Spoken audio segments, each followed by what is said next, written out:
Slide দেখা যায় না?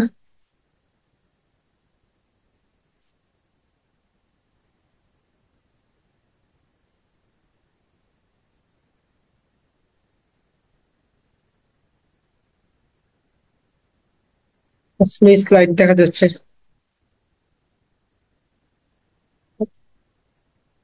ওকে, তো আজকে আমরা পড়বো তাপগতিবিদ্যা। সো অধ্যায়টা খুব বড়, বাট খুব ইম্পর্টেন্ট। তোমরা এখানে কেউ জিএসটি কিংবা কৃষি দিবা? যে তিনজন আছো, কেউ কি জিএসটি এক্সাম বা কৃষি দিবা? ওকে, তাইলে তোমার জন্য হেল্পফুল হতে পারে আর কি।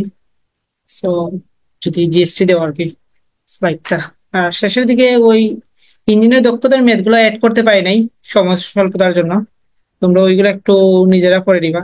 আর মোটামুটি সবগুলোই আমাদের এখানে ইয়ে করা আছে আর কি, অ্যাড করা আছে। ওকে, তাহলে অধ্যায়টা হলো তাপগতিবিদ্যা। সো তাপগতিবিদ্যা নিয়ে কারো আইডিয়া আছে যে তাপগতিবিদ্যা কাকে বলে বা হোয়াট ইজ তাপগতিবিদ্যা?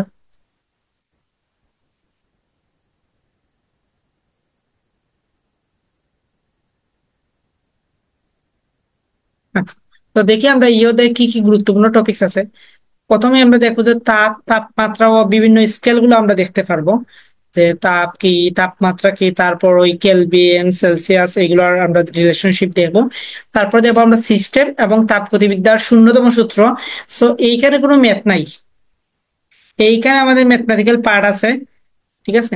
আর এইটা জাস্ট আমরা জানার জন্য শিখবো আর কি বা পড়বো।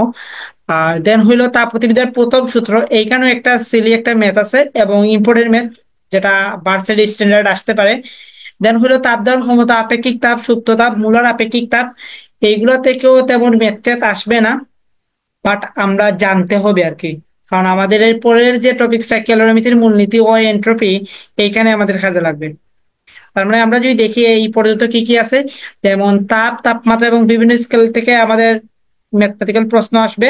তারপর তাপগতিবিদ্যার প্রথম সূত্র থেকে আসবে, দেন ক্যালোরিমিতির মূলনীতি বা এন্ট্রপি থেকে আসবে, দেন এইখান থেকে আসবে সমচাপ, সম আয়তন, তারপর সমউষ্ণ, রুদ্ধতাপীয়। আর তাপগতিবিদ্যার দ্বিতীয় সূত্র থেকে বিবৃতি আসবে, বিবৃতি। আর বাকি রইল কি কার্নো ইঞ্জিন, রেফ্রিজারেটর আর দক্ষতা।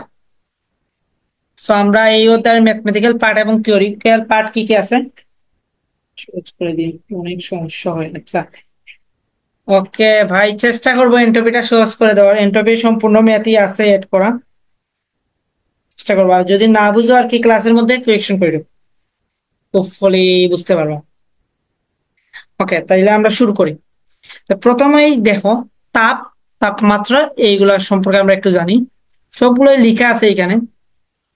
যে তাপ কি এক প্রকার শক্তি যা আমাদের ঠান্ডা গরমের অনুভূতি জন্মায়। তারপর কি, তাপের একক, তাপের একক জুল। বর্তমান বা এসআই এককে জুল ইউজ করা হয়, আর পূর্বে তাপের একক ক্যালোরি ইউজ করা হইতো। পরে দেখা গেছে যে 1 ক্যালোরি সমান 4.2 জুল। ওকে, দেন হইলো তাপমাত্রা। তাপমাত্রা হইলো কোনো একটা বস্তুর তাপীয় অবস্থা, যেটা দ্বারা আমরা বুঝতে পারি দুইটা বস্তু যদি পরস্পরের সংস্পর্শে আসে, তাহলে কোন বস্তুটা তাপ গ্রহণ করবে এবং কোন বস্তুটা তাপ বর্জন করবে। অর্থাৎ তাপের যে পরিবহনটা, এই পরিবহনটা নির্ধারণ করে দেয় আমাদের তাপমাত্রায়। এখন দেখো তাপমাত্রার একক, অ্যাকচুয়ালি তাপমাত্রার একক বলতে কোনো কিছুই নাই, এগুলো স্কেল অনুযায়ী ভেরি করে আর কি। তো ইউজুয়ালি আমরা দেখি কেলভিন হিসেবে আমরা বেশি ইউজ করি আর কি। আমাদের ম্যাথমেটিক্যাল পার্ট যতগুলো আছে সবগুলো আমরা কেলভিন ইউজ করি, বাট প্রকৃতপক্ষে তাপমাত্রার কোনো মানে কি নাই, একক নাই। এতটুকু ক্লিয়ার? আচ্ছা, দেন দেখো এইখানে একটা ইম্পর্টেন্ট লাইন লিখছি। সেটা কি, তাপের পরিবহন তাপমাত্রার উপর নির্ভর করে, তাপের পরিমাণের উপর নির্ভর করে না।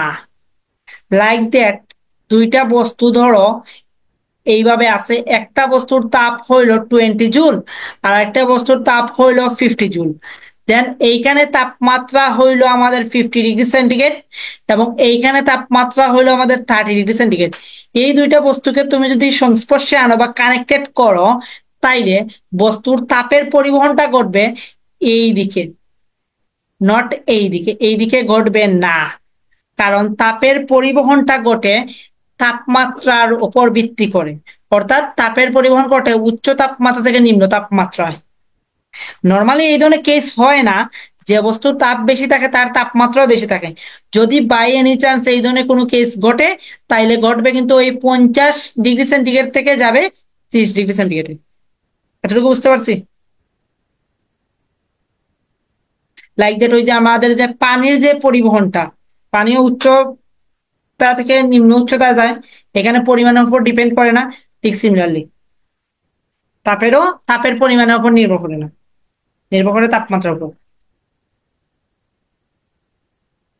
ওকে, দেন আসি ক্যালোরিমিটার। ক্যালোরিমিটার দ্বারা কি করা হয়? ক্যালোরিমিটার দ্বারা আমরা তাপ পরিমাপ করি, আর থার্মোমিটার দ্বারা আমরা তাপমাত্রা পরিমাপ করি। সো এই হইলো থিওরি বেস কথাবার্তা। দেন এখন দেখি আমরা ম্যাথমেটিক্যাল পার্টের ক্ষেত্রে আমাদের কি কি লাগবে। ম্যাথমেটিক্যাল পার্টের ক্ষেত্রে আমরা তাপমাত্রা দুই ভাবে পরিমাপ করতে পারি। একটা হলো দুই স্থির বিন্দু পদ্ধতিতে। দুই স্থির বিন্দু পদ্ধতিতে ফর্মুলা হইলো আমাদের এইটা, theta minus theta i by হইলো theta s minus theta i is equal x minus x i by হইলো x s minus x i. এখানে থিটা দ্বারা বুঝাইছে তাপমাত্রা, কোন একটা তাপমাত্রা। থিটা আই দ্বারা বুঝাইছে আমাদের বরফ বিন্দু, বরফ বিন্দু বা নিম্ন স্থিরাঙ্ক, বা হইল আমাদের গলনাঙ্ক। থিটা এস দ্বারা বুঝাইছে আমাদের বাষ্পবিন্দু বা স্ফুটনাঙ্ক।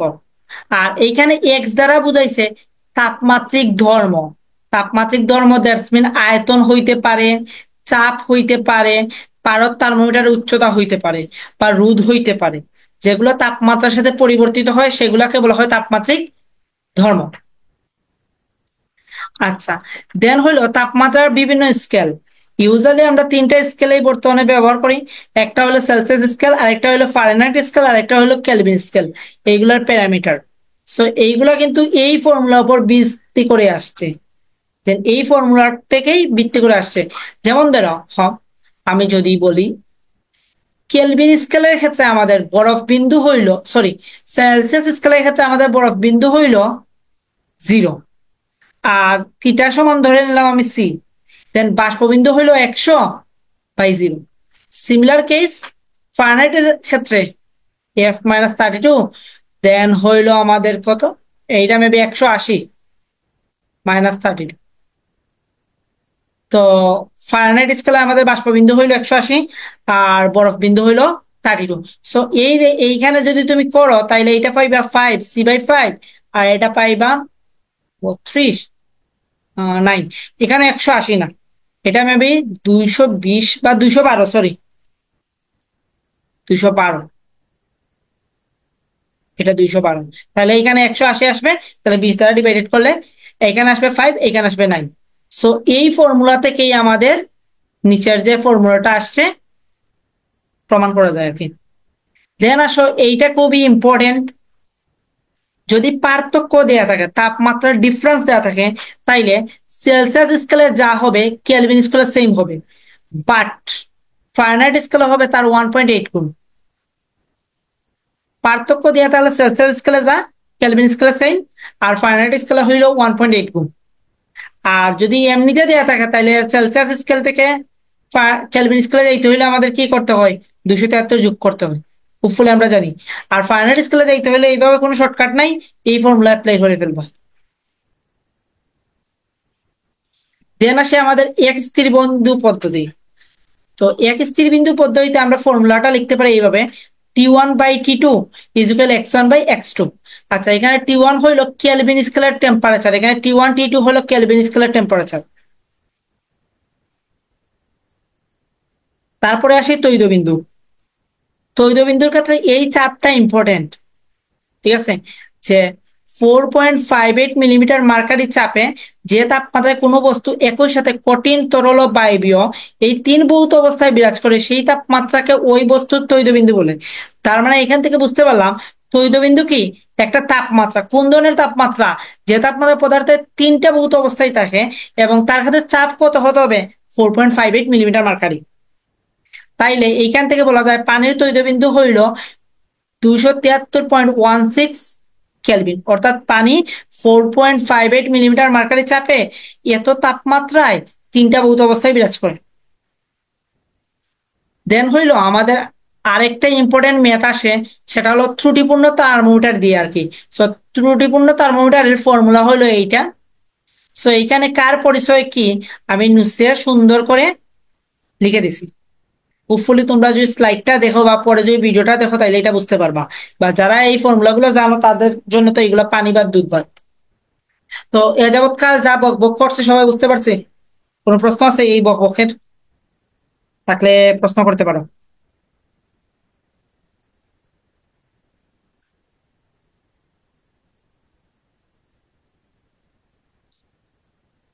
কাইন্ডলি কারো কোনো প্রশ্ন থাকলে একটু বলতে পারো, কারণ অধ্যায়টা একটু বড়। বুঝছি পার্থক্য একটু সমস্যা। পার্থক্য একটু সমস্যা।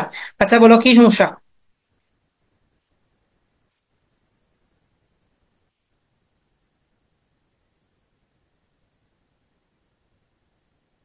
একটা উদাহরণ। ওকে, যেগুলো বলছি সবগুলোর ওই উদাহরণ পাবা। আচ্ছা এই দেখো প্রথম প্রশ্ন। কারণ আমি অনেক বেশি ম্যাথ তুলি স্লাইডে। তোমরা যদি দেখো মিনিমাম 15টার মতো ম্যাথ থাকে আর কি। নিউটনের বলে বিদ্যা তো মেবি 15টা না 17টা ছিল। আচ্ছা, তাহলে প্রথম প্রশ্ন যেটা সেকে আসছে 15-16-তে। সো এই প্রশ্নটা সবাই পারবা। ফারেনহাইট স্কেলে পরম শূন্য তাপমাত্রা কত? সো আমরা জানি কত পরম শূন্য তাপমাত্রা এমনিতে কত বলো তো?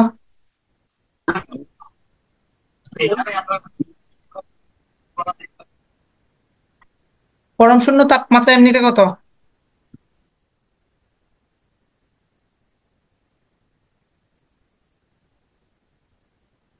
0 ডিগ্রি বা 273 কেলভিন। আচ্ছা, তো তো এই যে পরম শূন্য তাপমাত্রা, yes, তাহলে এই পরম শূন্য তাপমাত্রা তুমি জানো, ওইটাকে তুমি ফারেনহাইট স্কেলে কনভার্ট করে ফেলবা। তাহলে এইটা পারবা হোপফুলি, এটা আর করিয়ে দেই না। এখন আসি এইখানে ত্রুটিপূর্ণ থার্মোমিটারের ক্ষেত্রে। দেখো কি বলছে, একটি ত্রুটিপূর্ণ থার্মোমিটার, এটা ইম্পর্টেন্ট ম্যাথ। তো দেখি আমরা, একটি ত্রুটিপূর্ণ থার্মোমিটারের বরফ বিন্দু দেওয়া আছে কত? 5 ডিগ্রি সেন্টিগ্রেড। বাষ্প বিন্দু দেওয়া আছে কত? 115 ডিগ্রি সেন্টিগ্রেড। বস্তুর প্রকৃত তাপমাত্রা দেওয়া আছে কত? 40 ডিগ্রি সেন্টিগ্রেড। বলছে কি ত্রুটিপূর্ণ থার্মোমিটার পাঠ কত? তাহলে ফর্মুলা কি আমরা জানি, C/100। দেন হইলো S - M, B - M। এখানে এস এর পরিচয় কি ছিল? এই দেখো এস এর পরিচয় এখানে লেখা আছে, ত্রুটিপূর্ণ স্কেলের নির্দেশিত তাপমাত্রা বা অজানা তাপমাত্রা। তার মানে তুমি এটা ফাইন্ড আউট করার কথা বলছে। এখানে আমাদের প্রশ্নে এসটাকে আমি ফাইন্ড আউট করবো। সি দে আছে কি প্রকৃত তাপমাত্রা, অর্থাৎ সেন্টিগ্রেড স্কেলে এই দেখো 40। তাইলে এখানে যদি আমি বসিয়ে দিই 40/100, আমি তো এস ফাইন্ড আউট করবো। এম কি ছিল? এম দেখো আমাদের বাষ্পবিন্দু ছিল। এম ছিল ত্রুটিপূর্ণ স্কেলের বাষ্পবিন্দুর তাপমাত্রা। তাহলে এখানে বাষ্পবিন্দুর তাপমাত্রা কত দেওয়া আছে? 115। দেন হইলো আমাদের বি। বি হইলো আমাদের এই যে বরফ বিন্দু 5। এই দেখো এখানে লেখা আছে ত্রুটিপূর্ণ, সরি সরি সরি, ইএম হইলো আমাদের বরফ বিন্দুর তাপমাত্রা আর বি হইলো আমাদের বাষ্পবিন্দুর তাপমাত্রা। সরি, এম হইলো আমাদের বরফ বিন্দুর তাপমাত্রা। তাহলে বরফ বিন্দুর তাপমাত্রা আমাদের 5 আর বাষ্পবিন্দুর তাপমাত্রা হলো 115/5। তাহলে এইটা ক্যালকুলেট করবা, তাহলে এস এর ভ্যালু চলে আসবে। না, এগুলো সেলসিয়াসে আসবে। সবগুলো তুমি সেলসিয়াসে বসাইছো। এইখানে তোমার কি আসার কোনো চান্স নাই। এখানে এই দেখো আমি প্রশ্নের মধ্যে লিখে দিছি সেলসিয়াস স্কেলে প্রকৃত তাপমাত্রা, তার মানে সবগুলো টেম্পারেচার সেলসিয়াস স্কেলে হবে। তো এই ম্যাথটা সবাই বুঝছি? কারো কোনো প্রশ্ন ম্যাথটা নিয়ে?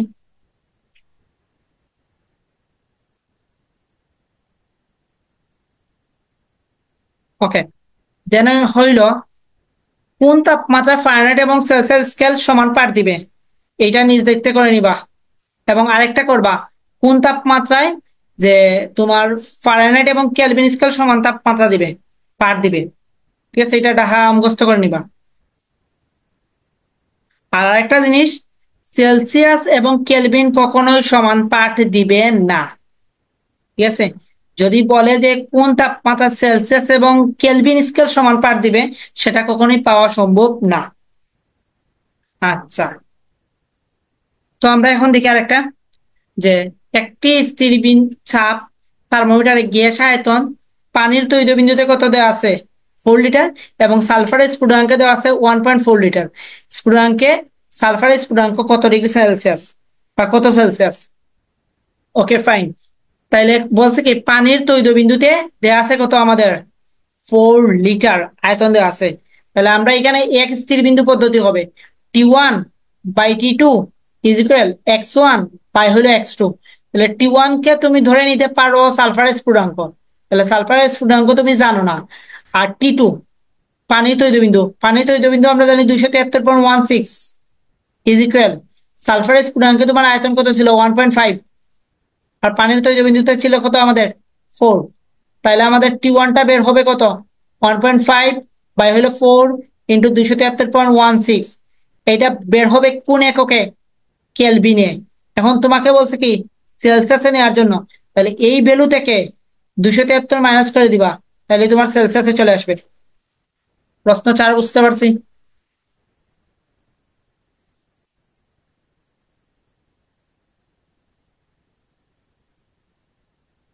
ওকে, ফাইন। এখন মেবি সাদিয়ার এই প্রশ্নের উত্তরটা চলে আসবে আর কি। এই যে বলছিল তাপমাত্রার পার্থক্যের জন্য, যেটা এগ্রিতে আসছে 21 বাইশে। দেখো, 1 কাপ পানির তাপমাত্রা 100 ডিগ্রি সেন্টিগ্রেড হতে 35 ডিগ্রি সেন্টিগ্রেড নামানো হলে ফারেনহাইট স্কেলের তাপমাত্রার পরিবর্তন কত? তার মানে এখানে তাপমাত্রার পরিবর্তন কি দিয়ে আছে? সেন্টিগ্রেড স্কেলে। তাহলে এখানে পরিবর্তন কত বের করো। তাহলে 100 - 35, দেড়শোই হইল কত? 65 ডিগ্রি সেন্টিগ্রেড। তাহলে এটা হইলো সেলসিয়াস স্কেলের পরিবর্তন। কেলভিন স্কেলের পরিবর্তন যদি বলতো তাইলেও হয়তো 65 কেলভিন। এখন দেখো ফারেনহাইট স্কেলে বলছে আনি, তাহলে 65 1.8 ক্যালকুলেট করলেই সেটা আমরা পেয়ে যাবো কি ডিগ্রি ফারেনহাইট স্কেলের পরিবর্তন। সাদিয়া, হোপফুলি বুঝতে পারছি পার্থক্যের ম্যাথ গুলা।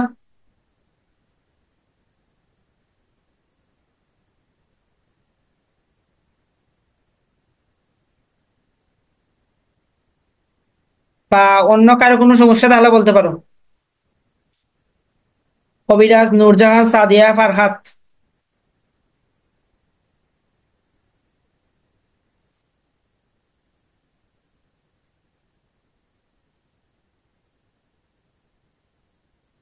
কারো কোনো সমস্যা আছে?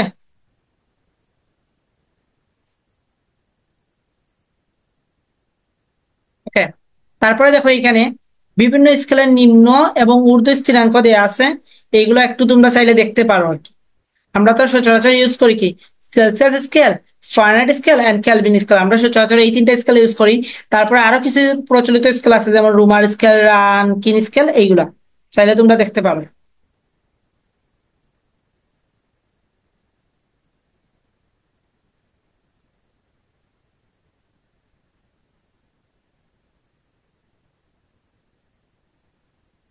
ওকে, এখন আমরা চলো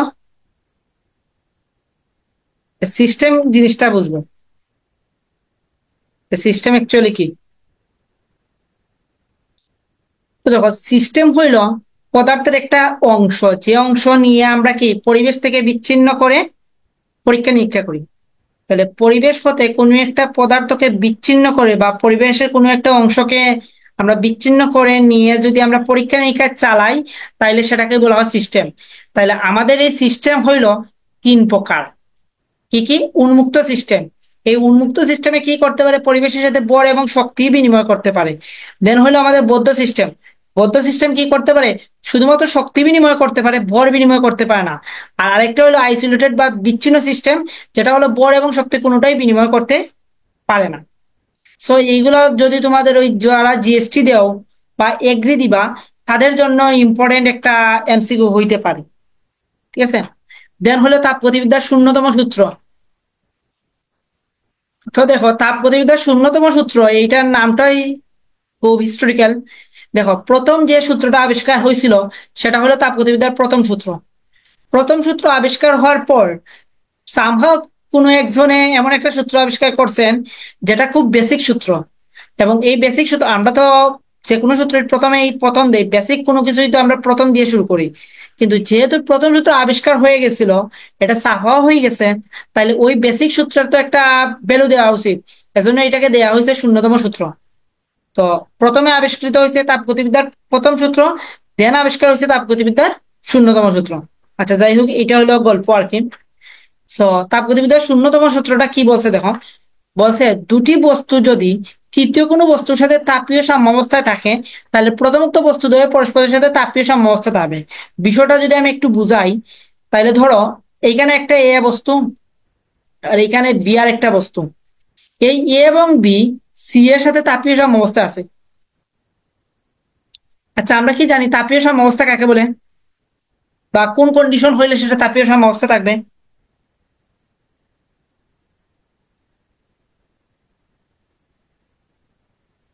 ওকে, আমি বলে দিই তাপীয় সাম্যাবস্থার কাহিনীটা কি। সবার সমান। সবার কি সমান?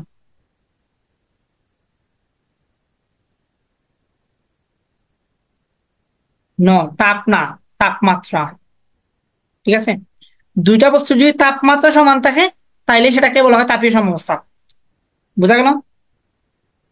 ওকে, তাইলে তাপীয় সাম্যাবস্থা ধরো এ সি এর সাথে তাপীয় সাম্যাবস্থা আছে, অর্থাৎ এ এবং সি এর তাপমাত্রা সমান। আবার বি সি এর সাথে তাপীয় সাম্যাবস্থা আছে, অর্থাৎ বি এবং সি এর টেম্পারেচার সমান। তাইলে এইখান থেকে আমরা নিজেরাই বলতে পারি এ আর বি কি টেম্পারেচার সমান হবে। এই কথাটা এইখানে ভাষায় প্রকাশ করছে আর কি। আচ্ছা এই সূত্রগুলো একটু শিখবা বা বিবৃতি শিখবা, বিবৃতি কিন্তু আসে। যেন সে আমরা অভ্যন্তরীণ শক্তি, তা অভ্যন্তরীণ শক্তি ইউ সমান লেখা যায় 3/2 পিবি বা 3/2 এনআরটি। এটা কিন্তু আমরা ওই আদর্শ হিসেবে পড়ছি। আর আমরা কোনো একটা বস্তুর অভ্যন্তরীণ শক্তি বের করতে পারি না, আমরা যে জিনিসটা বের করি সেটা হলো অভ্যন্তরীণ পরিবর্তন। তার মানে সূত্রটাকে এইভাবে রিনিউ করা যায় যে del U is equal 3/2 P dot del V বা 3/2 এন আর ডেল টি। আচ্ছা এইখানে আর এর ভ্যালু বলে দেই, এই মেথগুলোতে আর এর ভ্যালু হবে এসআই ইউনিটে 3.8.314 জুল পার কেলভিন পার মোল। আচ্ছা এখন আসি তাপগতিবিদ্যার প্রথম সূত্র। তাপগতিবিদ্যার প্রথম সূত্রের প্রথমেই যার বিবৃতি দেখবো সেটা হলো জুলের বিবৃতি। উনি কি বলছেন, উনি বলছেন যে তাপকে যদি তুমি সম্পূর্ণরূপে কাজে বা কাজকে যদি তুমি সম্পূর্ণরূপে তাপে রূপান্তর করতে পারো, তবে তাপ কাজ হবে তাপের সমানুপাতিক। অর্থাৎ ডাব্লিউ প্রপোর্শনাল হবে কিউ বা ডাব্লিউ ইজিক্যাল জে কিউ। এখানে যে যেটা কি, যেটা হইল তাপীয় সমতা বা তাপের যান্ত্রিক সমতা, তাপের যান্ত্রিক সমতা। এবং এইটার মান কত? এটার মান হলো 4.2 joule per kelvin. J is equal 4.2 joule per kelvin. Okay, এখন দেখো তাপগতিবিদ্যার প্রথম যে সূত্রটা, সেটা তাপ এবং শক্তির মধ্যে সম্পর্ক স্থাপন করে এবং এটি শক্তির নিত্যতা ছাড়া আর কিছুই না। দেন আসি ক্লোসিয়াসের বিবৃতি।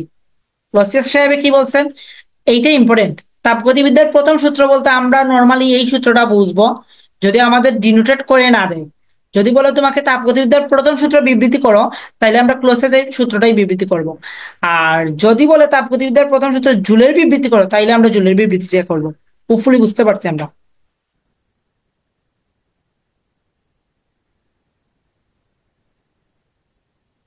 তো এইটা আমরা বুঝতে পারছি। দেন আসি এইখানে দেখো ডিকিউ সমান আমরা লিখতে পারি ডিইউ প্লাস ডিডাব্লিউ। অর্থাৎ কোনো একটা বস্তুকে তুমি যদি ডিকিউ পরিমাণ তাপ প্রদান করো, তাইলে তার কিছু অংশ অভ্যন্তরীণ শক্তি বৃদ্ধি করবে, অর্থাৎ ডিউ প্লাস হইব বাকি অংশের ধরুন সে পরিবেশের উপর কাজ করবে। এখন এই ফর্মুলার ক্ষেত্রে আমাদের সাইন কনভারসেশন বা চিহ্ন বোঝাটা খুবই ইম্পর্টেন্ট। দেখো সিস্টেম তাপ যদি শোষণ করে বা সিস্টেমের উপর যদি তুমি তাপ প্রদান করো, তাইলে ডিকিউর ভ্যালুটা হবে পজিটিভ ভ্যালু নিব। আর যদি সিস্টেম তাপ বর্জন করে বা সিস্টেম তাপ হারায়, তাইলে আমরা ডিকিউ এর ভ্যালু নিব নেগেটিভ। দেন দেখো অভ্যন্তরীণ শক্তি যদি কোনো একটা সিস্টেমের বৃদ্ধি পায়, তাইলে ডিকিউটা নিব পজিটিভ। আর যদি হ্রাস পায়, তাইলে ডিকিউটা নিব আমরা নেগেটিভ। দেন দেখি আমরা সিস্টেম কাজ করলে ডিডাব্লিউটা হবে পজিটিভ, আর সিস্টেমের উপর কাজ করা হইলে সেটা হবে নেগেটিভ। আবার যদি সিস্টেম পরিবেশের উপর কাজ করে তাহলেও পজিটিভ। বুঝতে পারছি। আর পরিবেশ যদি সিস্টেমের উপর কাজ করে তাইলে ডিডাব্লিউটা হবে নেগেটিভ। আচ্ছা, এখন তাইলে আমরা দেখি একটা ম্যাথ আছে। সো এই ম্যাথটা আমাদের সেকেও প্রিভিয়াসে আসছে, ঢাকা ইউনিভার্সিটিতে আসছে, জাহাঙ্গীরনগরে আসছে। তো দেখি, কোন সিস্টেম পরিবেশ হতে 800 জুল তাপ শোষণ করে, তার মানে সিস্টেম তাপ শোষণ করছে বা সিস্টেমকে তাপ প্রদান করা হয়েছে, তাইলে আমাদের ডিকিউটা কত হবে? +800 জুল হবে। দেন দেখি এর অভ্যন্তর শক্তি 500 জুল বৃদ্ধি পাইছে, তাহলে অভ্যন্তর শক্তি বৃদ্ধি পাইছে, তার মানে ডিউটাও আমাদের কি হবে? পজিটিভ হবে। এখন যদি বলতো অভ্যন্তরীণ শক্তি 500 জুল হ্রাস পাইছে, তাহলে আমরা ডিউটা নেগেটিভ নিতাম। এখন বলছে যে সিস্টেম কর্তৃক পরিবেশের উপর কাজ করতে, তাইলে ডিডাব্লিউটা বের করবো। তাহলে ডিডাব্লিউ সমান হবে DQ minus DU. That's why 800 minus 500 is equal 300 joule. ম্যাথটা বুঝছি, কারো কোনো প্রশ্ন থাকার কথা না। আচ্ছা, এখন আমরা আসি তাপ ধারণ ক্ষমতা, আপেক্ষিক তাপ, সুপ্ত তাপ, মূলার আপেক্ষিক তাপ। তো তাপ ধারণ ক্ষমতা অ্যাকচুয়ালি কি, এইগুলো আমরা 9-10-এর সূত্র, জাস্ট সূত্রগুলো মানে সংজ্ঞাগুলো লিখে দিলাম জাস্ট আমরা বোঝার জন্য আর কি। দেখো, কোন বস্তুর তাপমাত্রা 1 কেলভিন বৃদ্ধি করতে যে পরিমাণ তাপের প্রয়োজন হয় তাকে ওই বস্তুর তাপ ধারণ ক্ষমতা বলে। তার মানে আমি ধরে নিলাম কোনো একটা বস্তু, যে কোনো বর্ণের বস্তু, তার তাপমাত্রা যদি ডেলটিটা বৃদ্ধি করতে তোমার কিউ পরিমাণ তাপ লাগে, তাইলে তার তাপ ধারণ ক্ষমতা হইল C is equal Q by delta theta. এখন আসি আপেক্ষিক তাপ। আপেক্ষিক তাপ জিনিসটা কি, যে 1 কেজি বরের কোনো বস্তুর তাপমাত্রা 1 কেলভিন বৃদ্ধি করতে যে পরিমাণ তাপের প্রয়োজন হয় তাকে ওই বস্তুর আপেক্ষিক তাপ বলে। আপেক্ষিক তাপ এস ইজিক্যাল আমরা লিখতে পারি কিউ বাই এম ডেলটিটা বা সি বাই এম। এই দুটা ফর্মুলা বুঝছি।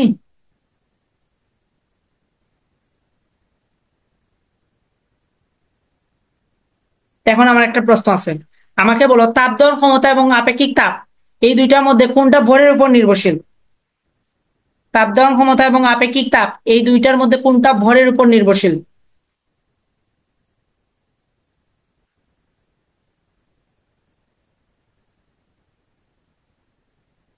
আর কেউ? একজনও বলছে আপেক্ষিক, আপেক্ষিক তাপ। আর কেউ?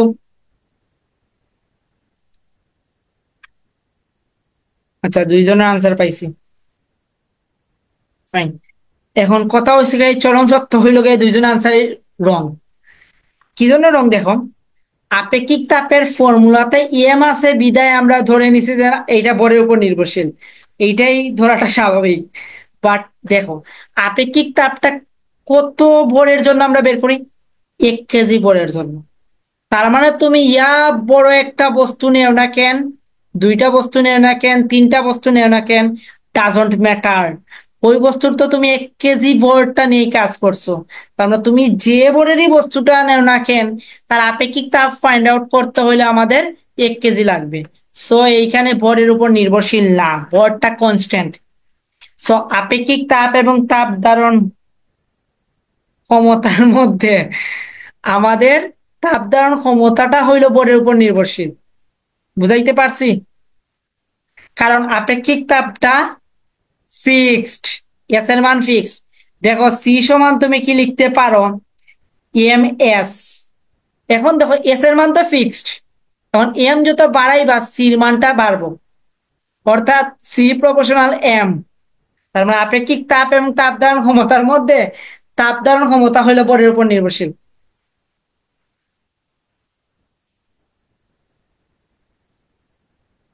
সবাই আন্ডারস্ট্যান্ড বিষয়টা?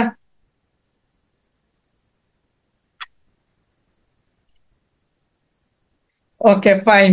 আমরা এই ধরনের ভুল করি আর কি, স্বাভাবিক। আচ্ছা, তারপরে দেখি সুপ্ত তাপ। সুপ্ত তাপ জিনিসটা কি, যে জিনিসটা হইলো যে কোন একটা বস্তুর উপর তুমি তাপ দিছো, তার তাপমাত্রা পরিবর্তন ঘটছে না, বাট অবস্থার পরিবর্তন ঘটছে, তখন সেই তাপটাকেই বলা হয় কি? সুপ্ত তাপ। যেমন 0 ডিগ্রির বরফ থেকে আমরা যখন 0 ডিগ্রির পানিতে কনভার্ট হই, তখন দেখবা যে তাপমাত্রার কোনো পরিবর্তন ঘটে না, অর্থাৎ 0 ডিগ্রি বরফ, 0 ডিগ্রি পানি, কিন্তু বস্তুর অবস্থার পরিবর্তন ঘটে, অর্থাৎ কঠিন থেকে তরলে কনভার্ট হয়। তাহলে এটাকেই বলা হয় কি সুপ্ত তাপ। দেন হইলো মূলার তাপ ধারণ ক্ষমতা। আগে পড়ছি আমরা তাপ ধারণ ক্ষমতা, আর এখন দেখবো আমরা মূলার তাপ ধারণ ক্ষমতা। সো মূলার তাপ ধারণ জিনিসটা কি, যে 1 মোল গ্যাসের তাপমাত্রা 1 কেলভিন বৃদ্ধি করতে যে তাপের প্রয়োজন হয় তাকে মূলার তাপ ধারণ ক্ষমতা বলে। সো মূলার তাপ ধারণ ক্ষমতাকে আমরা সি দ্বারা প্রকাশ করি। So so C is equal, আমরা লিখতে পারি Q by N del theta. এখানে এন হইলো তার মূল সংখ্যা, এন মূল সংখ্যা, মূল। আচ্ছা, তো মূলার তাপ ধারণ ক্ষমতা দুই ধরনের আছে, একটা হলো স্থির আয়তনে আর একটা হলো স্থির চাপে। আমরা সিপি এবং সিবি এই দুইটার কনভারসেশন আমরা দেখব একটু পরে। তো আমরা এতটুকু জানি না রাখি আর কি। এখন দেখো আমাদের তাপ শক্তি যে ফর্মুলা, এর ফর্মুলা যদি আমরা একত্রে কনভার্ট করি তাহলে জিনিসটা এইভাবে লিখতে পারি, কিউ সমান লিখতে পারি এম এস ডেল থিটা বা এম এল বা এন সি ডেল থিটা। এখন দেখো এম এস ডেল থিটা কোন সময় অ্যাপ্লাই করবো, যখন তাপমাত্রার পরিবর্তন হবে, আর যখন শুধু অবস্থার পরিবর্তন হবে তখন এম এল, আর যদি এন মোল গ্যাসের ক্ষেত্রে হয় তখন সিপিসিবি এড হবে আর কি। এখন দেখো এল অবস্থার পরিবর্তনের ক্ষেত্রে আমরা জানি একটা বস্তুর তিনটে অবস্থা থাকে নর্মালি, কঠিন, তরল অ্যান্ড বায়বীয়। বায়বীয়, তাইলে এই তিনটে অবস্থা কনভার্টের ক্ষেত্রে দুইটা জায়গায় সুপ্ত তাপ ইউজ হয়। ঠিক আছে, যখন কঠিন থেকে তরলে কনভার্ট হয় আবার তরল থেকে বায়বীয় কনভার্ট হয়, তখন কিন্তু মধ্যেখানে দুইটার মধ্যেখানে একটা সুপ্ত তাপ আছে। তো দেখো পানির ক্ষেত্রে পানির বাষ্পীভবন, সরি, পানির গলনের সুপ্ত তাপ, অর্থাৎ বরফ থেকে যখন তরলে পানিতে পরিণত হবে তখন তার সুপ্ত তাপ প্রয়োজন হয় 3.36 ইন্টু 10⁵ জুল পার কেলভিন। আর আবার যখন বাষ্পীভবনের সুপ্ত তাপ হইল 2.26 ইন্টু 10⁶ জুল পার, হ্যাঁ কেলভিন, কেজি। তাহলে এই ম্যাথটা একটু আমরা দেখি, এই ধরনের ম্যাথ ইম্পর্টেন্ট। এই ধরনের ম্যাথে কি বলছে দেখি আমরা, যে -5 ডিগ্রি সেন্টিগ্রেড এর 1 কেজি বরফকে 50 ডিগ্রি সেন্টিগ্রেডের পানিতে পরিণত করতে কতটুকু তাপ শক্তির প্রয়োজন হবে। তার মানে এইটার প্রবলেম স্টেটমেন্ট কিভাবে করব আমরা একটু দেখি। ফার্স্টে আমাদের -5 ডিগ্রি সেন্টিগ্রেড তাপমাত্রা থেকে আমাদের যাইতে হইব 0 ডিগ্রি সেন্টিগ্রেড তাপমাত্রার বরফে। দেন আমাদের 0 ডিগ্রি সেন্টিগ্রেড তাপমাত্রা থেকে যাইতে হইব 0 ডিগ্রি সেন্টিগ্রেড তাপমাত্রা পানিতে। দেন 0 ডিগ্রি সেন্টিগ্রেড তাপমাত্রা পানি থেকে আমাদের যাইতে হইব 0 ডিগ্রি সেন্টিগ্রেড তাপমাত্রার, সরি, 50 ডিগ্রি সেন্টিগ্রেড তাপমাত্রার পানিতে। তার মানে এইখানে বরফ, এইখানে পানিতে রূপান্তর, পানিতে কনভার্ট, দেন এইখানে এগেইন পানি। সো দেখো এইখানে তাপমাত্রা পরিবর্তন হয়েছে, তার ক্ষেত্রে M S del theta formula. এইখানে কি হয়েছে, যে শুধুমাত্র অবস্থার পরিবর্তন হয়েছে, তাহলে এম এল। এগেইন দেখো এইখানে কি হয়েছে, তাপমাত্রা পরিবর্তন হয়েছে, তাহলে M S del theta. Okay, এখন দেখো পানির এস এর মান কত, 4200 joule per kg per kelvin. বরফের ক্ষেত্রে এস এর মান কত, 2100 joule per kg per kelvin. আর গলনের সুপ্ত তাপ কত, 2.26 ইন্টু 10⁻, সরি 2.26 নাকি, না 3.36, এখানে একটু মিস্টেক হয়েছে।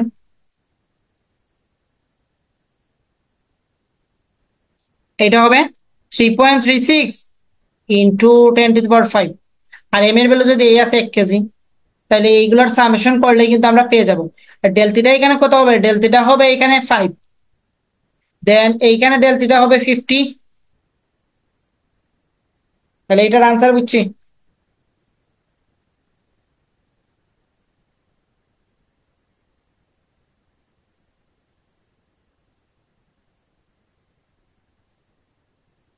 এটার আনসার কি আমরা সবাই বুঝতে পারছি?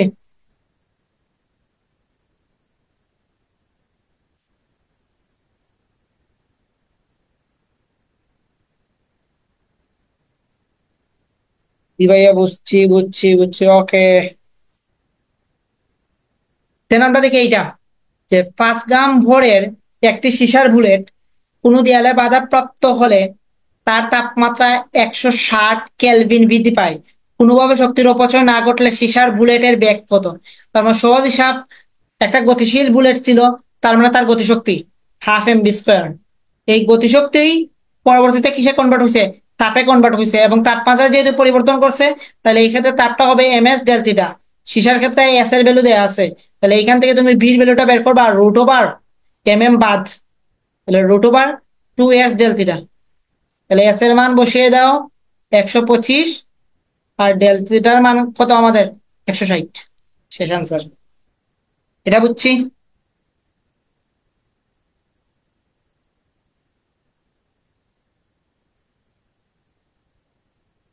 আমাদের ক্লাস টাইম আর প্রায় 2 মিনিটের মতো আছে, দেন আবার 10 মিনিটের ব্রেক নিতে হবে আর কি। আচ্ছা, দেন 9 বলছে কি, দেখো 2 কিলোওয়াটের বৈদ্যুতিক কেটলি 1 কেজি ভরের পানির তাপমাত্রা 30 ডিগ্রি সেন্টিগ্রেড হতে 100 ডিগ্রি সেন্টিগ্রেডে উন্নীত করে। যদি কোনো শক্তির অপচয় না ঘটে, তাহলে কেটলি হতে পানিতে সঞ্চালিত তাপ কত এবং তাপমাত্রা বৃদ্ধি করতে কত সময় লাগবে? বুঝতে পারছি। তাহলে দেখি আমরা আগে তাপ কতটুকু এটা দেখি। তাহলে তাপ হইবে ms ডেল থিটা। এখানে দেখো 100 ডিগ্রি সেন্টিগ্রেড বলে দিছে না। তোমাকে যদি বলতো যে পানি, ফুটন্ত পানি করতে 30 ডিগ্রি সেন্টিগ্রেড তাপমাত্রা বা কক্ষ তাপমাত্রা পানিকে ফুটাতে কতটুকু তাপ লাগবে, তাহলে পানিও কিন্তু 100 ডিগ্রি সেন্টিগ্রেডে ফুটে। সো এই কিওয়ার্ডটাও দিয়ে দিতে পারতো। তাহলে এখানে বসাইলে কিন্তু আমাদের দেখো এম এর মান হলো, তারপরে হলো 4200, আর তাপমাত্রা পরিবর্তন 70। তাহলে আমরা পেয়ে গেছি কি, কতটুকু তাপ সঞ্চালিত হয়েছে। এখন বলছে ফুটতে কতটুকু সময় লাগবে। তাহলে এখানে কি দেওয়া আছে? ক্ষমতা দেওয়া আছে না। তাহলে পি সমান আমরা জানি কি, W/T। তাইলে আমাদের টি সমান আমি কি লিখতে পারি? W/P। তাহলে ডাব্লিউর ভ্যালু কত আমরা এখান থেকে বের করে ফেলছি, আর পির ভ্যালু কত? 2 কিলোওয়াট মানে 2000, আর ডাব্লিউর ভ্যালু তো এখান থেকে বের করে ফেলবা, 4200 × 70। হোপফুলি এটা বুঝছি।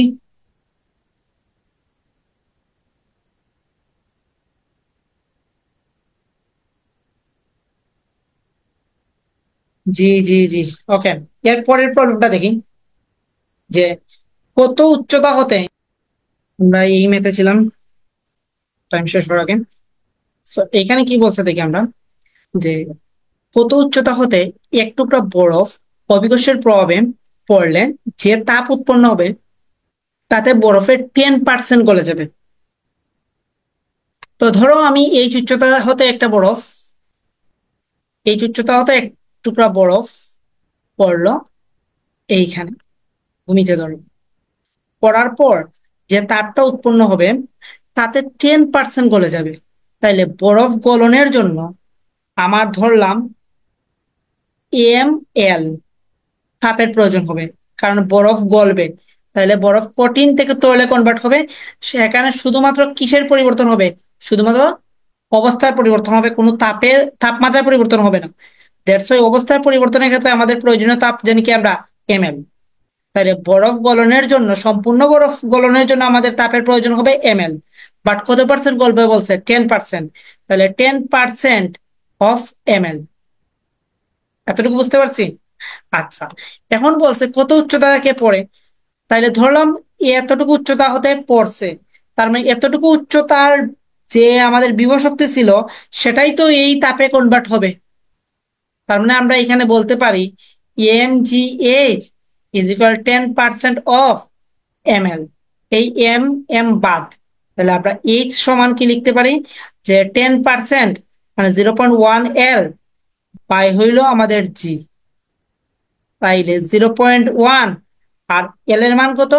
গলনের ক্ষেত্রে আমরা এল এর মান জানি 3.36 × 10⁵, আর জির মান হইলো আমাদের 9.8। আনসার শেষ। ফুলি বুঝছি আমরা এটা।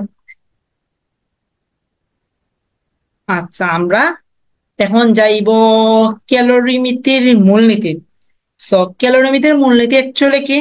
ক্যালোরিমিতির মূলনীতি হলো কোনো একটা বস্তু যে পরিমাণ তাপ গ্রহণ করবে ঠিক সিমিলার পরিমাণ তাপ বর্জন করবে, অর্থাৎ মোট গৃহীত তাপ ইজ ইকুয়াল মোট বর্জিত তাপ।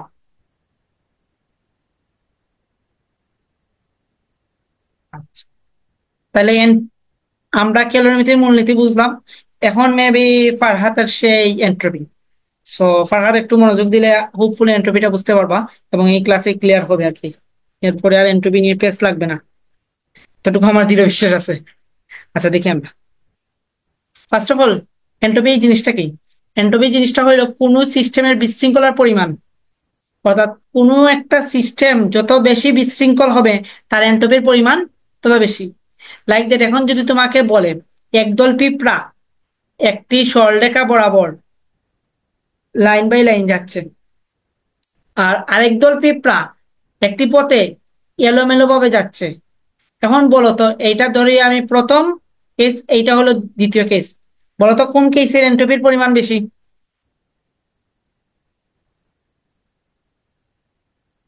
দ্বিতীয়, ইয়াস। তার মানে যে সিস্টেমের বিশৃঙ্খলা বেশি তার এন্ট্রপি বেশি।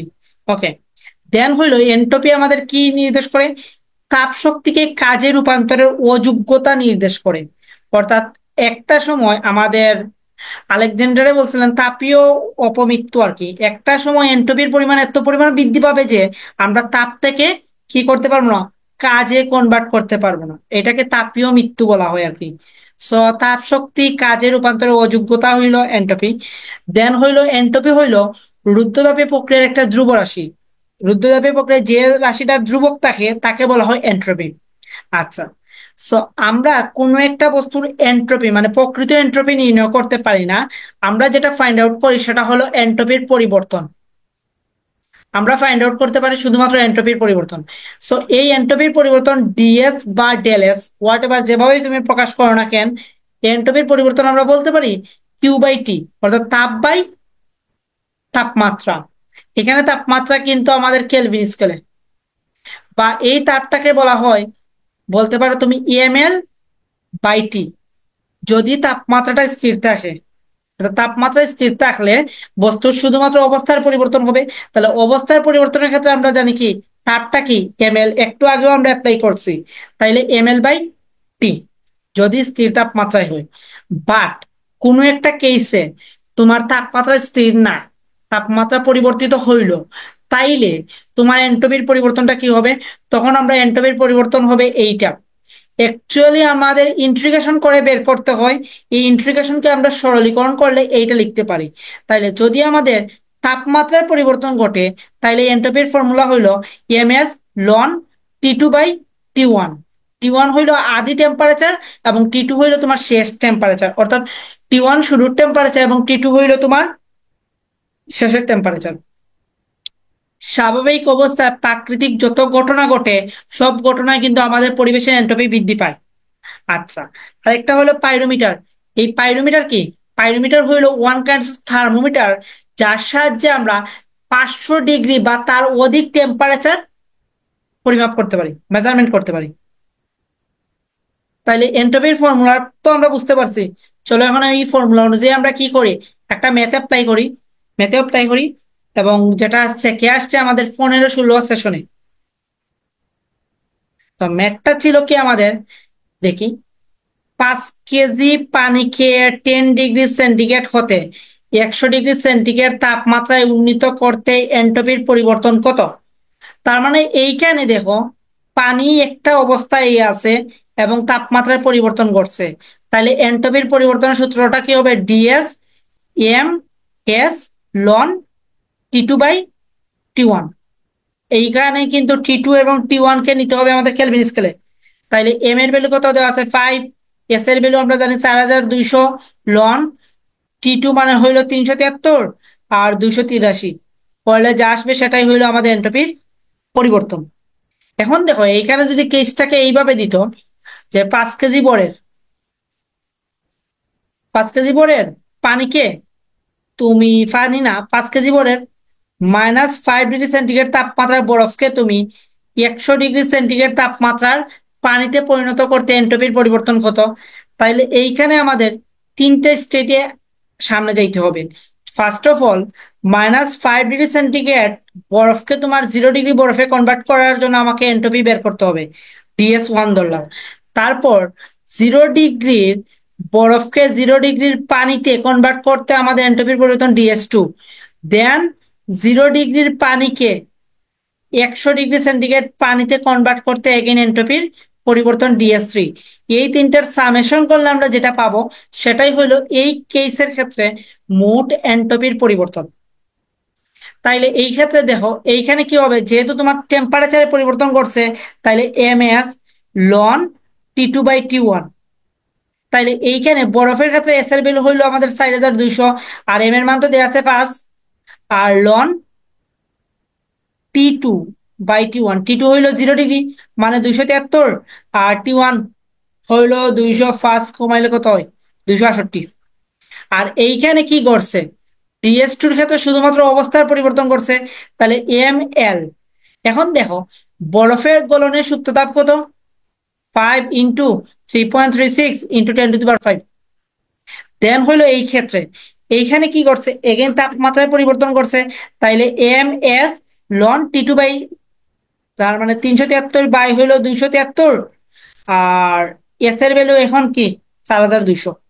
হোপফুলি এই প্রবলেমটা বুঝতে পারছি।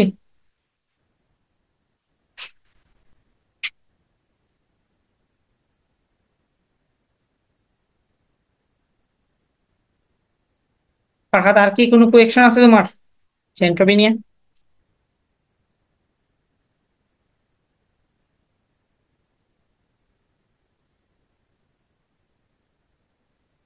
ওকে, তাইলে যাদের হাতে খাতা কলম আছে একটা প্রশ্ন লিখো। একটা প্রশ্ন সময় স্বল্পতার জন্য আর কি আমি একটা প্রশ্ন এখানে ইনপুট করতে পারি নাই। প্রশ্নটা এলো এইরকম যে -5 ডিগ্রি সেন্টিগ্রেড তাপমাত্রার, ঠিক আছে, -5 ডিগ্রি সেন্টিগ্রেড তাপমাত্রার 2 কেজি বরফের টুকরাকে আমরা 80 ডিগ্রি সেন্টিগ্রেড তাপমাত্রার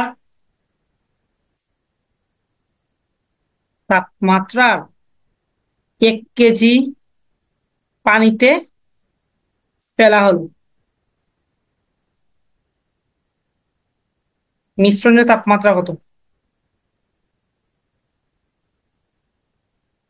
মিশ্রণের তাপমাত্রা কত?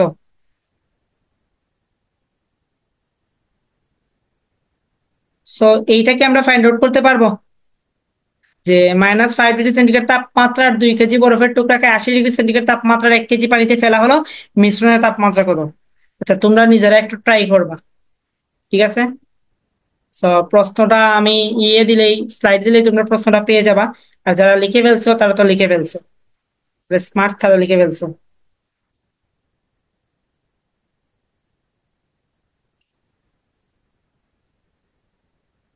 আমি কি স্লাইডটা চেঞ্জ করব নাকি প্রশ্ন তোমরা লিখবা এখান থেকে?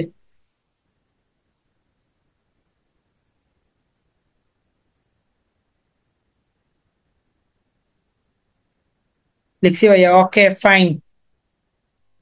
এখন আসো সমচাপ, সম আয়তন, সম উষ্ণ, রুদ্ধতাপীয় প্রক্রিয়া। তো সমচাপ প্রক্রিয়া কি, এখানে কি চাপ স্থির থাকবে। তো সমচাপ প্রক্রিয়ার ক্ষেত্রে দেখো আমাদের চার্লসের সূত্র প্রযোজ্য হয়। চার্লসের সূত্র ওই এইগুলো আমরা কোথায় পড়ছিলাম, যে আদর্শ গ্যাসে পড়ছিলাম, বা পরিবেশ রসায়ন আমরা পড়া হয় নাই, সব পরিবেশ রসায়নে আছে।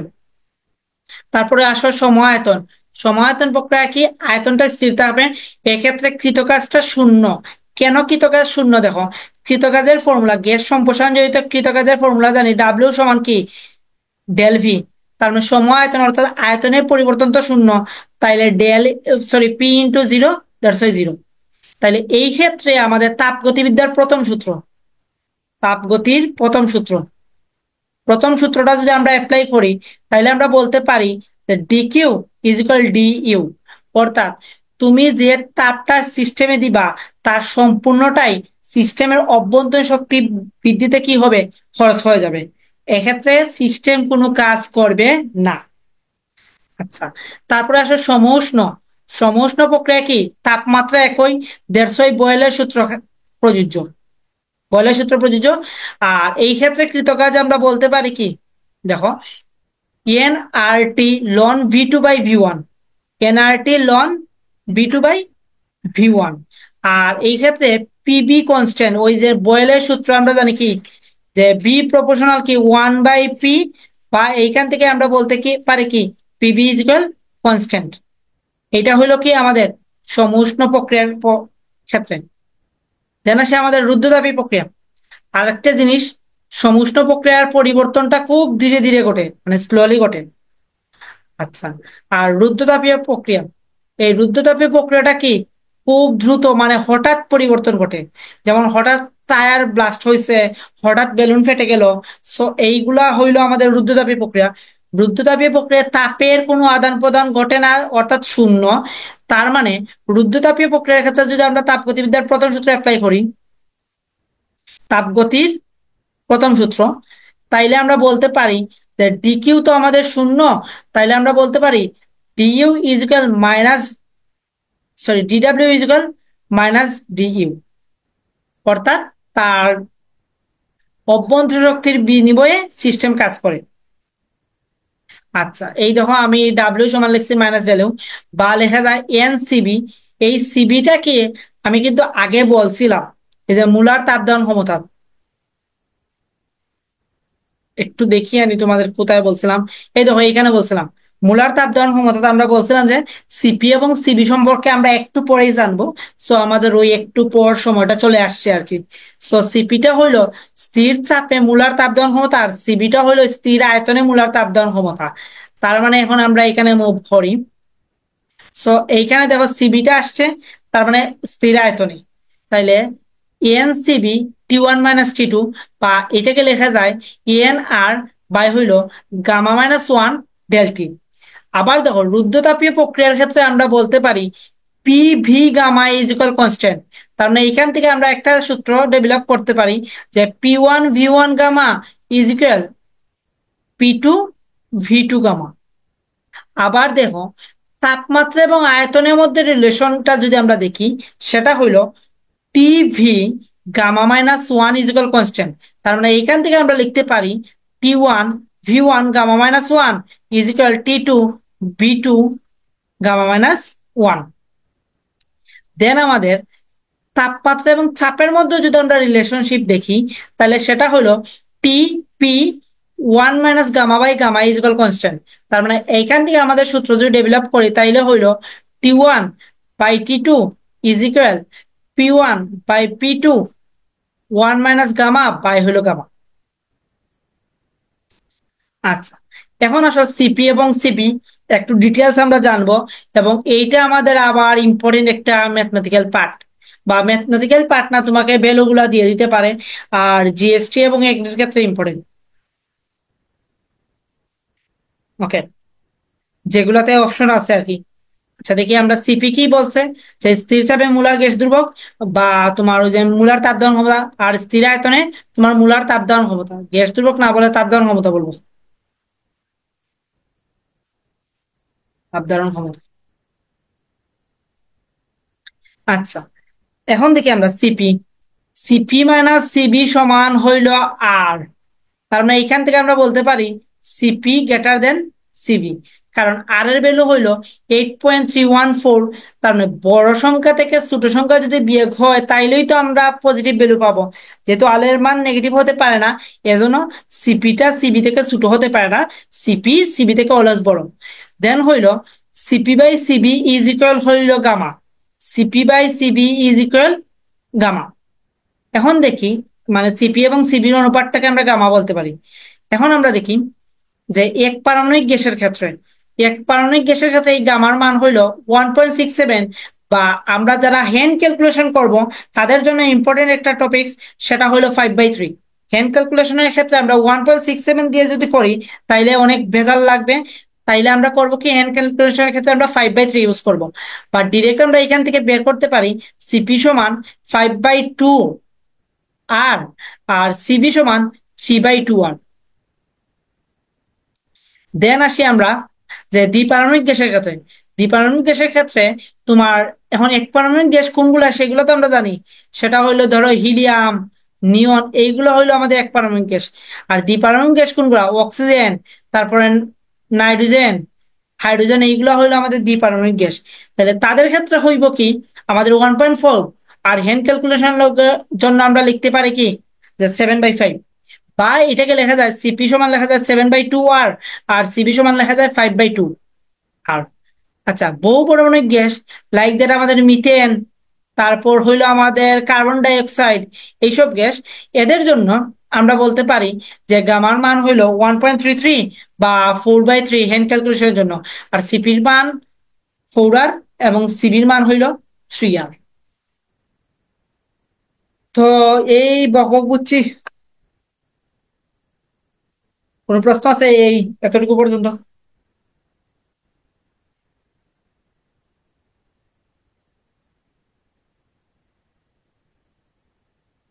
জি, বুঝছি বুঝছি, ওকে। তাইলে এখন যদি আমরা একটা ম্যাথ দেখি, দুই তিনটা, তো আমাদের ম্যাথটা দেখো। বলছে কি সমুষ্ণ প্রক্রিয়ায় এক মোল গ্যাস 127 ডিগ্রি সেন্টিগ্রেডের আয়তন দ্বিগুণ হওয়া পর্যন্ত প্রসারিত হয়, কৃতকাজ কত? তার মানে সমুষ্ণ প্রক্রিয়া কৃতকাজ। তাহলে আমরা সমুষ্ণ প্রক্রিয়ার ক্ষেত্রে কৃতকাজ সমান আমরা জানি কি, NRT লন V2/V1। তাইলে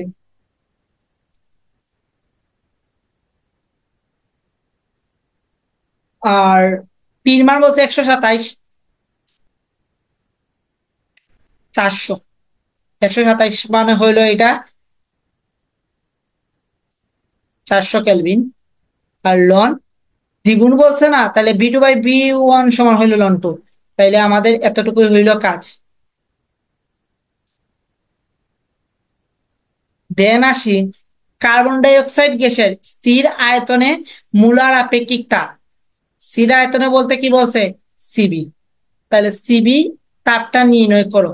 তাহলে কার্বন ডাই অক্সাইড কি আমাদের বহু পারমাণবিক গ্যাস। তাহলে বহু পারমাণবিক গ্যাসের ক্ষেত্রে আমরা জানি কি সিবিটা কি, যে আমাদের 3R। তাহলে আর এর মানটা বসিয়ে দিলে কিন্তু আনসার চলে আসবে। এই যে বহু পারমাণবিক গ্যাসের ক্ষেত্রে আমরা সিবি সমান জানি কি 3R। তাহলে স্থির আয়তনে মূলার তাপ ধারণ ক্ষমতা বলছে, তাহলে আনসার এটা।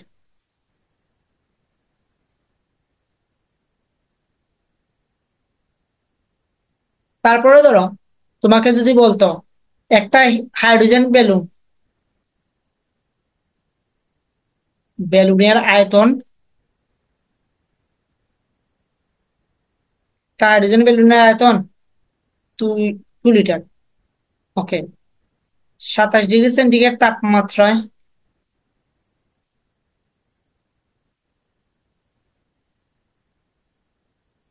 এর আয়তন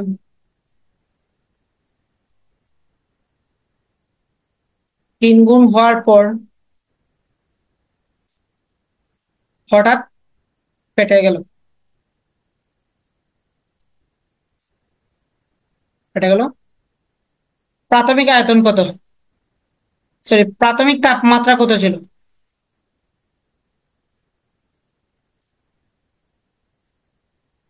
কত ছিল?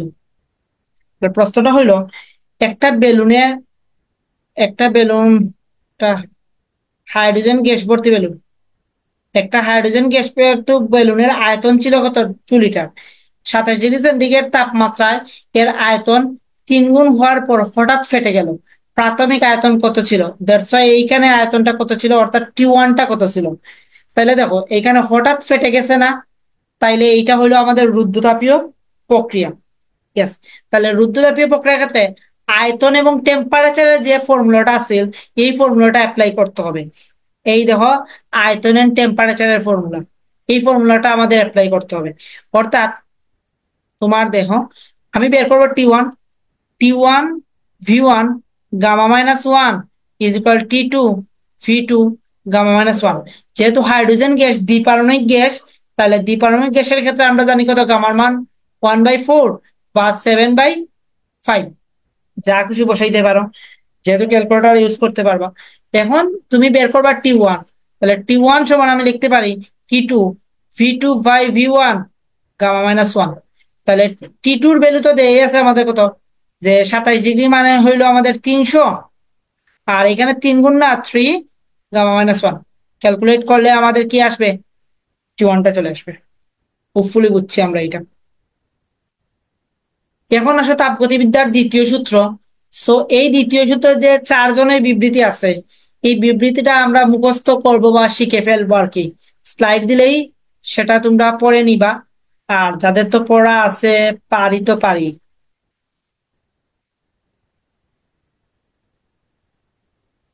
তারপরে আসি কার্নো ইঞ্জিন, রেফ্রিজারেটর ও তার দক্ষতা। কার্নো ইঞ্জিন, রেফ্রিজারেটর এবং দক্ষতা। তো আগেই বলে রাখি, সময় স্বল্পতার জন্য আর কি আমি এইটার ম্যাথে অ্যাড করতে পারি নাই। তো হোপফুলি সূত্র অ্যাপ্লাই করে তোমরা ম্যাথে অ্যাপ্লাই করতে পারবে। আচ্ছা, এখান থেকে আমি একটা বের করে দিব, সমস্যা নেই। তো দেখো, কোনো একটা ইঞ্জিনের দক্ষতা বা কোনো কিছুর দক্ষতা বলতে আমি যে জিনিসটা বুঝি, মানে আমি কোনো কিছুর দক্ষতা বলতে বুঝি কি পেলুম, দেন কি দিলুম। লাইক দ্যাট, আমরা টাকা পয়সার হিসাব, আমি ব্যাংকের হিসাবটা এখানে বুঝি আর কি। যে কোনো একটা ব্যাংকে যদি আমরা টাকা রাখতে যাই, তাইলে আমরা দেখি নর্মালি, যদিও ধর্ম মতে সেটা প্রিফার করে না, বাট ইন জেনারেলি, যে কোনো একটা ব্যাংকে আমাদের কতটুকু ইন্টারেস্টে দিবে ডিপোজিট করতে গেলে, বা ধরো আমরা যদি বিমা টিমা করি, তাহলে ওই বিমাতে আমাদের কতটুকু ইন্টারেস্ট দিবে, দেন আমরা টাকাটা রাখবো।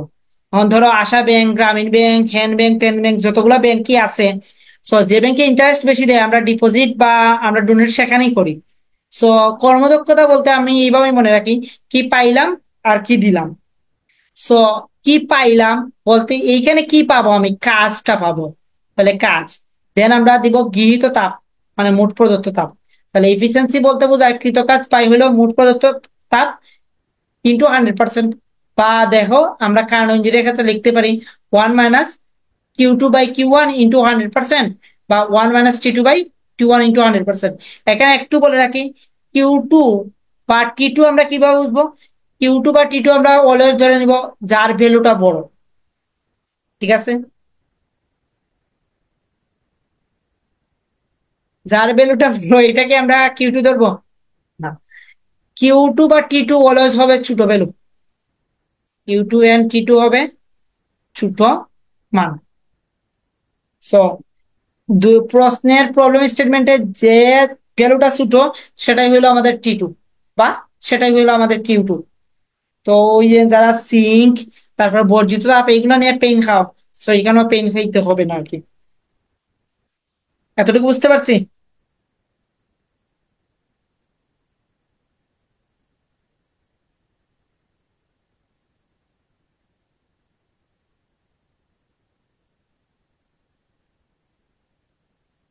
হ্যাঁ, এইগুলা সহজ ম্যাথ, পারা যাবে। এর জন্য এইটা আর আমি শেষ সময় তুলতে পারি নাই আর কি। তবুও আমি একটা সেকেন্ড 2020-21 একটা ম্যাথ যদি বলে দেই, যে একটি কার্নো ইঞ্জিনের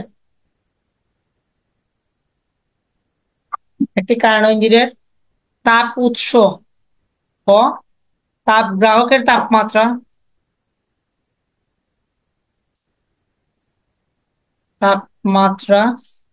যথাক্রমে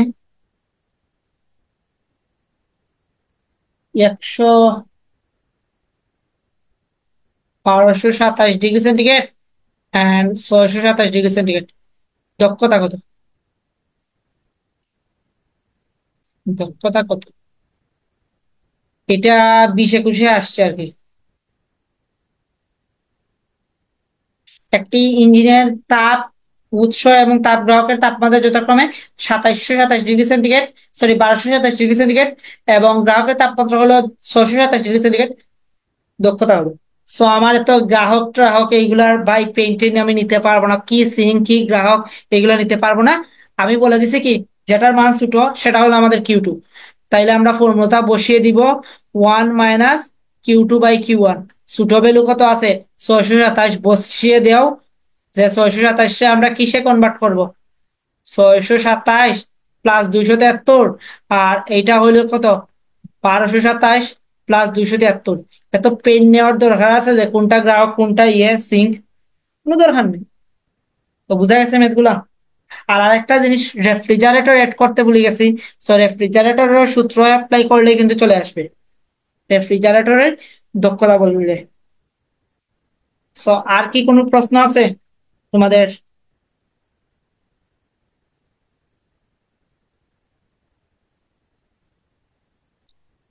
ওকে, যেহেতু প্রশ্ন নাই, আমারও ক্লাস শেষ, এই অধ্যায়টাও শেষ, এবং তোমাদের রিক্যাপ ক্লাস অলমোস্ট সবগুলা অধ্যায় আমরা টাচ করাইতে পারছি।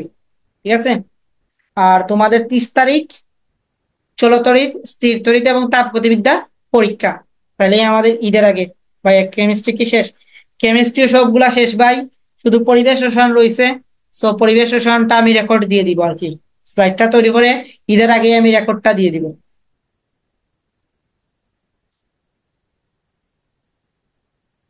সো আর সবগুলা তোমাদের শর্ট সিলেবাসের যতগুলা অধ্যায় আছে সবগুলা অধ্যায় কিন্তু আমরা শেষ করে ফেলছি।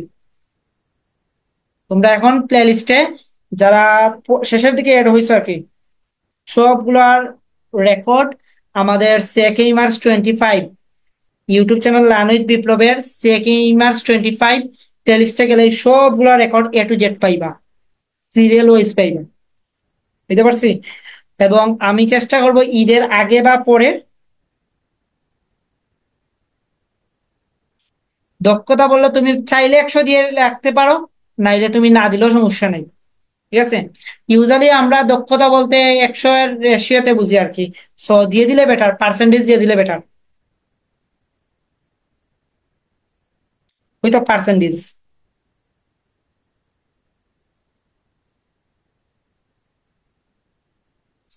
সো ওইখানে আর কি আমরা ইউটিউবে গেলে আমরা পেয়ে যাব। তো তোমাদের ইংলিশের সাজেশন নিয়েও আমি একটা শর্ট ভিডিও বানিয়ে দিব।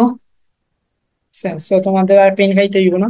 তো যারা শেষের দিকে অ্যাড হইছো, যেহেতু আমাদের মূল যে পরীক্ষাগুলোর পর্ব শুরু হবে 13ই এপ্রিল থেকে, তো তোমরা এর ভিতরেই তোমাদের প্রবলেম গুলো সলভ আউট করে রাখো।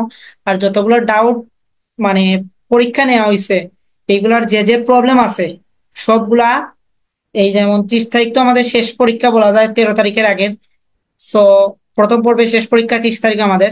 সো এই প্রবলেম গুলা ফাইন্ড আউট করবা, ফাইন্ড আউট করে কোন কোন প্রবলেম আছে, কোন কোন মডেল টেস্টে কোন কোন প্রবলেম আছে, এগুলা আমাদের বা আমাকে ইনবক্স করবা। এর উপর ভিত্তি করে তোমাদের ঈদের পরে ডাউট সলভ ক্লাসগুলো নিয়ে নিবো।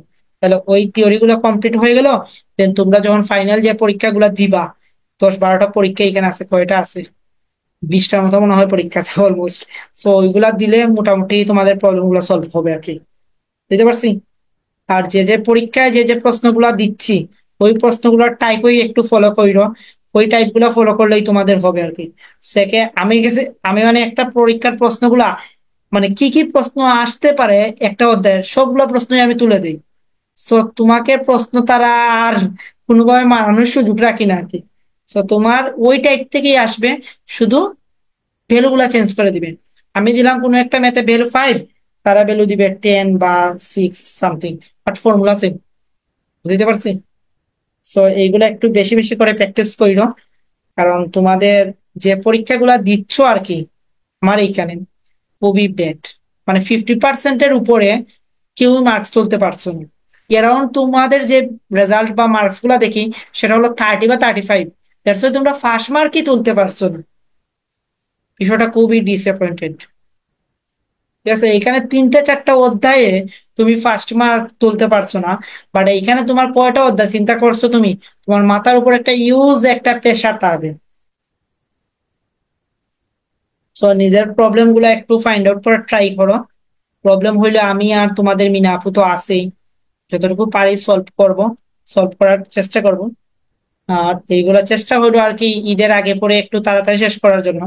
এই জন্য বলি কারণ তোমাদের পরীক্ষার সময়ে আর কি আমাদের সেমিস্টার ফাইনালও চলে আসবে। দ্যাটস ওয়াই বই বা প্রশ্নপত্র সাজেস্ট করি ইংলিশের। হ্যাঁ অবভিয়াসলি।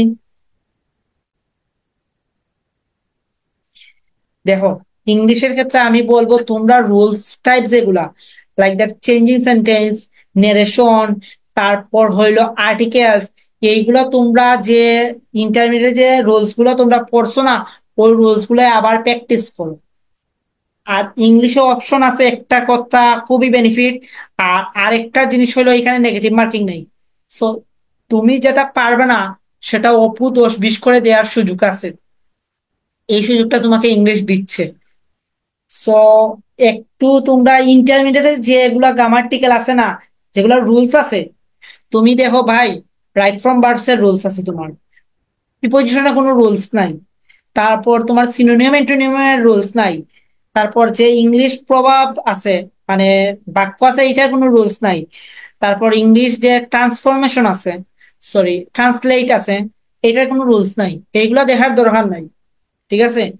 বাট তুমি দেখবা, নেরেশন দেখবা, চেঞ্জিং সেন্টেন্সের মধ্যে যে এই যে ডিগ্রি অফ চেঞ্জ, তারপর অ্যাক্টিভ প্যাসিভ এইগুলা দেখবা, আর্টিকেলস দেখবা, রাইট ফ্রম ভার্বস দেখবা, এইগুলা দেখবা যেগুলা রুলস আছে।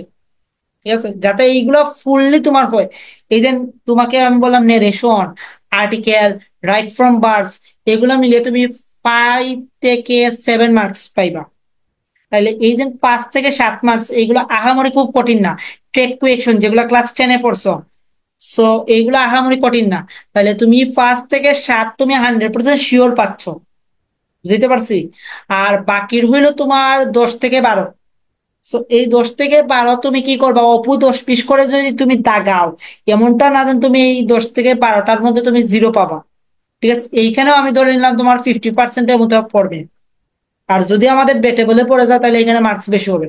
মানে ইংলিশে ইজিলি তুমি এই ট্রিক্স গুলো যদি তুমি অ্যাপ্লাই করে 15+ তুলতে পারবে। গ্রামাটিক্যাল যেগুলো আছে, যেগুলো রুলস আছে, সূত্র আকারে পড়া যায়, এগুলো আমরা একটু প্র্যাকটিস করব বেশি বেশি।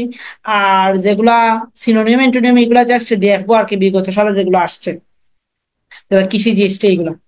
মানে এগুলো সম্পূর্ণ লাখের উপর ডিপেন্ড করে। তুমি 10টা সিনোনিম পরেও তুমি কমন পালাইতে পারবে না, বুঝতে পারছি। সিনোনিম এন্টোনিম এইগুলা লাখের উপরে ছেড়ে দিবা।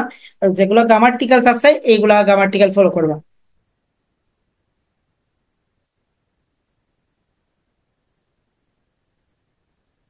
আচ্ছা ভাইয়া, ওকে, আজকের ক্লাস এখানেই শেষ। সবাই ভালো থাকো, সুস্থ রাখো। টাটা।